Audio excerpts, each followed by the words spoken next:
This is Loki. He's the God of Mischief, Thor's brother, erstwhile agent of the Time Variance Authority, and he is burdened with glorious purpose.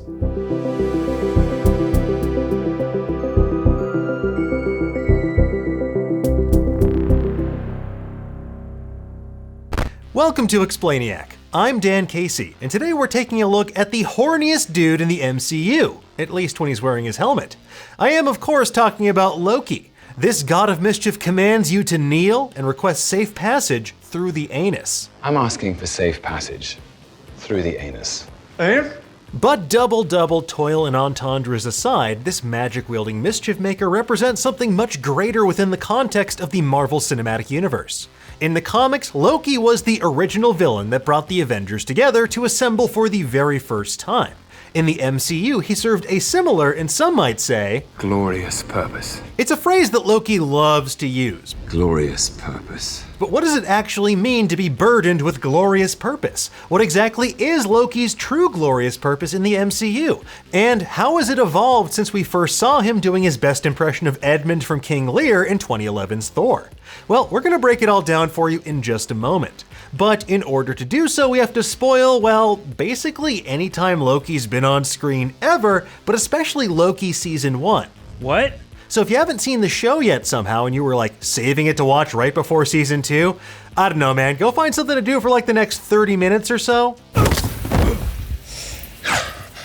I have been falling for 30 minutes! Okay, let's get into it, shall we? So, I was planning on immediately delving into a complex discussion of the nature of free will and entropy and chaos, but I kind of just realized something. You know, if you're about to tell me to look on the bright side, Loki's journey in the MCU is basically just Mr. Brightside. What? You know, Mr. Brightside, the 2004 anthem from the Killer's seminal album Hot Fuss. Now, I know what you're probably thinking. Dan, how is Brandon Flowers' upbeat ode to feelings of deep-seated jealousy and anxiety around his partner's infidelity in any way comparable to Marvel's God of Mischief? What? Well, allow me to explain. The song opens with the refrain, "Coming out of my cage and I've been doing just fine." Loki has been getting locked up and breaking out since Earth's mightiest heroes defeated him at the Battle of New York. Let's talk about your escapes. Whenever he comes out of his cage, Loki is doing just fine, and nowhere does that seem more applicable than when he escapes captivity in the 2012 timeline during the events of Avengers Endgame. The song continues, gotta be down because I want it all. Loki was on the verge of acquiring everything he was after, but he's down because he winds up defeated by the Avengers, and then despite temporarily escaping, he gets captured by the Time Variance Authority. The song continues, it started out with a kiss. How did it end up like this? It was only a kiss, it was only a kiss. What's he doing? What are you doing? For Loki, the kiss is metaphorical, but it's also literal, and that's why the lyrics mention it twice. Bear with me. The first kiss was the kiss of freedom snatched away, but more on that in a little bit. The second kiss was between Loki and Sylvie moments before the God of Mischief's variant threw the sacred timeline into utter disarray. You two, what a pair! Gosh! In both cases, Loki, someone who embodies chaos yet seeks control, is left helpless to wonder how did a simple kiss turn into such a catastrophic series of events? Now, I could go on, but honestly, we don't have enough money to cover the ASCAP fees, but you know what? I'll do the chorus. I'll just do the chorus. Let me do the chorus. Jealousy turning saints into the sea. At the end of the original Thor, Loki's jealousy of his brother sent him hurtling into the seas below the Bifrost during their climactic battle. And I know it's more like a sea of stars by the very end, but they definitely start plummeting into water at first. Loki found himself swimming through sick lullabies and choking on your alibis, as his perceived birthright to rule Asgard was repeatedly denied to him over the years. It's what ultimately poisoned his mind to the point where he was willing to throw in his lot with Thanos by the time of the Avengers. The song continues, but it's just the price I pay. Destiny is calling me. Loki is someone who repeatedly proclaims to be burdened with glorious purpose. He heeds destiny's call and usually pays the price for it. Lastly, the song's iconic refrain of "Open up my eager eyes, 'cause I'm Mr. Brightside" perhaps describes Loki to a T, because no matter how many times his schemes are upended, his plans brought to ruin, or his destiny snatched away from him, He remains optimistic, maybe to a narcissistic degree, that he is still meant for greatness, even when that optimism is wrapped up with a deep well of sadness that we learned a lot more about in Loki Season 1. What's so funny? Glorious purpose.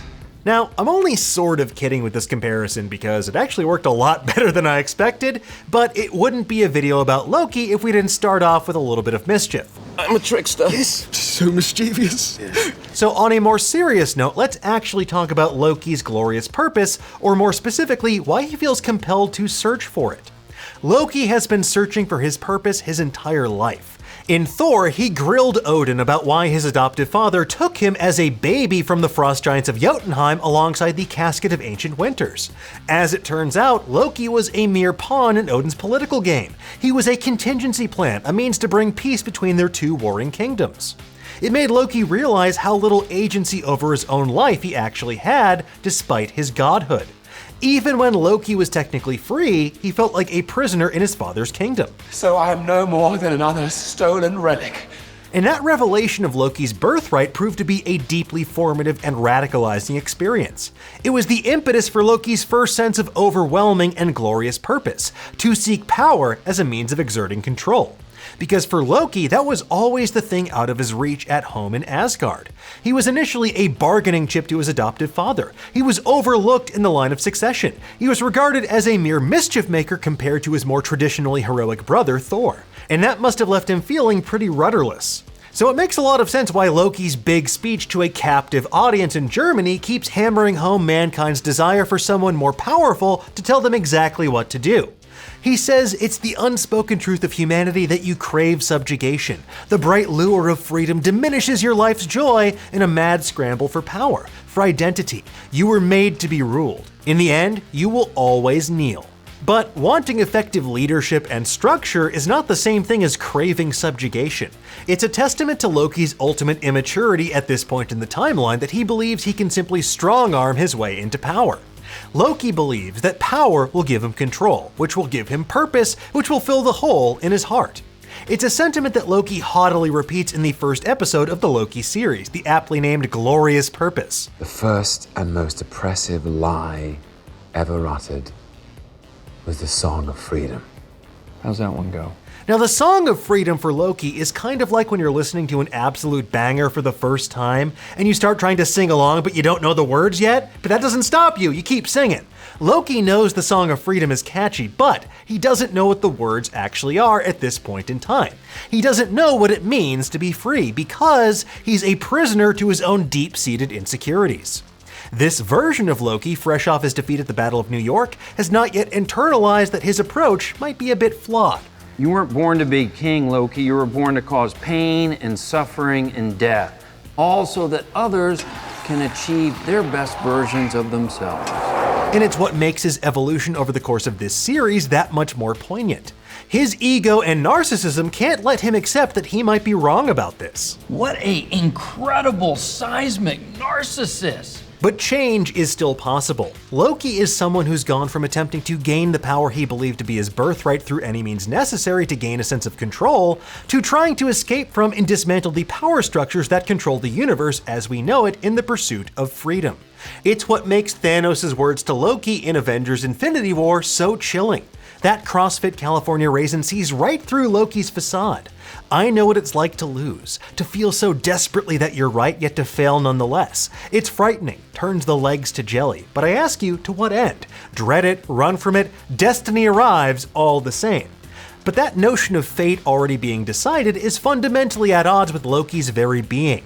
While Loki believes that his glorious purpose is one of true greatness, achieving it will be because Loki exerted his own willpower to do so, not because it was already written in the stars. And that's probably what makes Loki's repeated failures so hard for him to stomach, even the ones we didn't get to see in Loki Season 1, like when he turns Thor into a frog.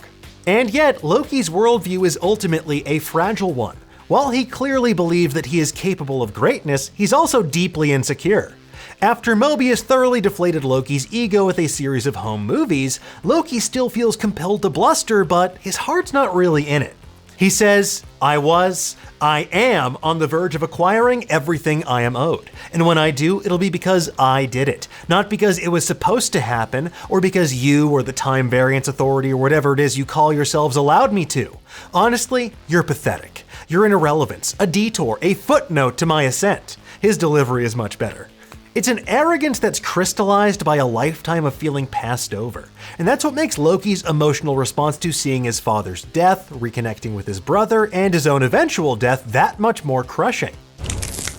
In this moment, you can actually feel Loki's glorious purpose shift. It goes from wanting to become a god king to much more simply to take the reins of his own destiny.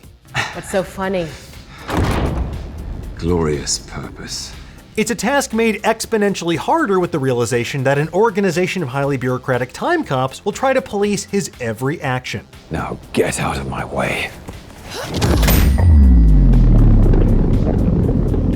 Loki's purpose is to ultimately create chaos amid order.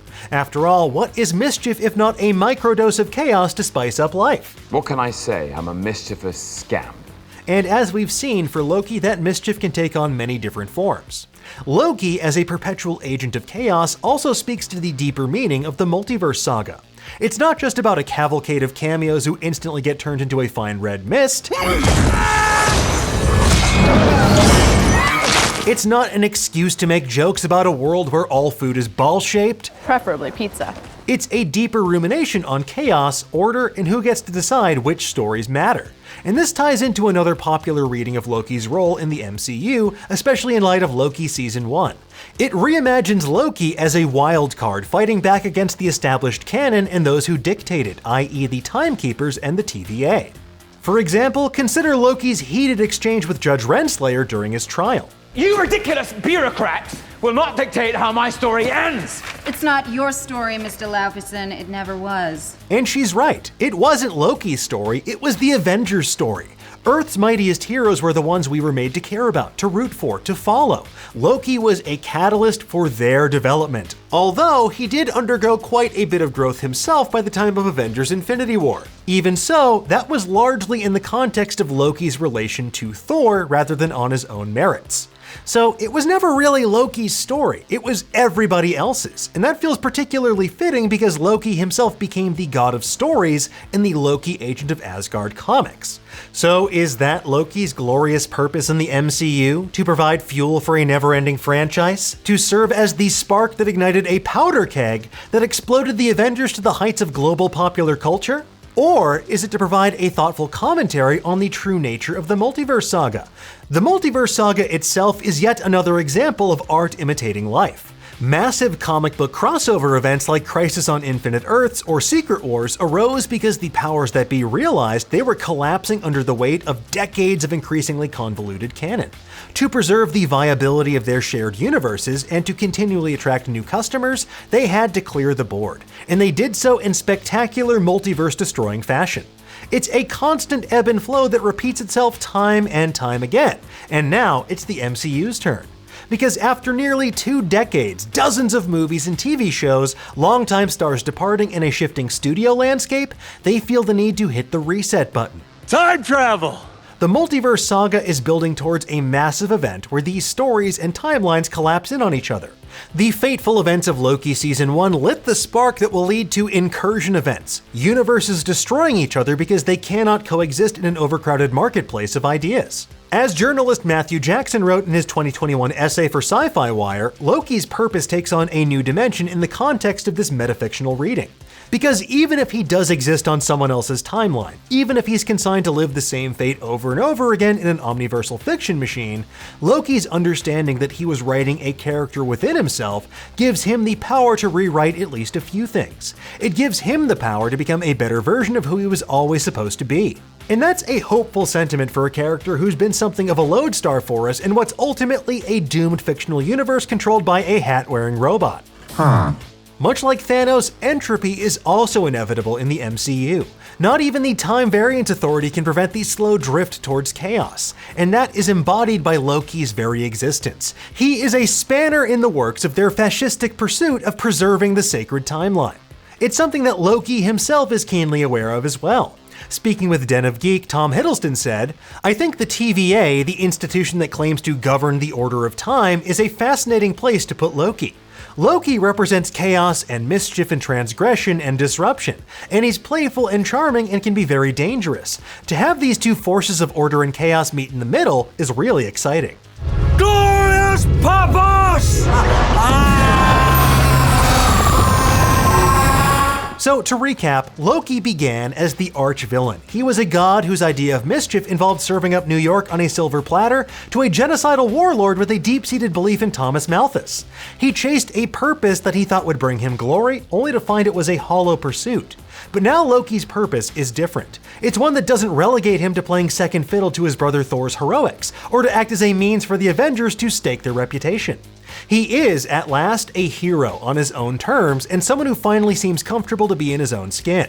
And for someone whose whole life has been spent in the pursuit of trying to escape a perceived destiny of being the bad guy, knowing who you are, what you stand for, and what you want to do is about as glorious a purpose as anyone can hope to achieve.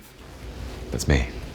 Anyway, folks, there you have it. That's our long-winded analysis of Loki's glorious purpose in the Marvel Cinematic Universe so far. With Loki Season 2 debuting on October 5th, that purpose will likely evolve yet again, and you'd better believe we'll be there to explore it in depth over on Nerdist.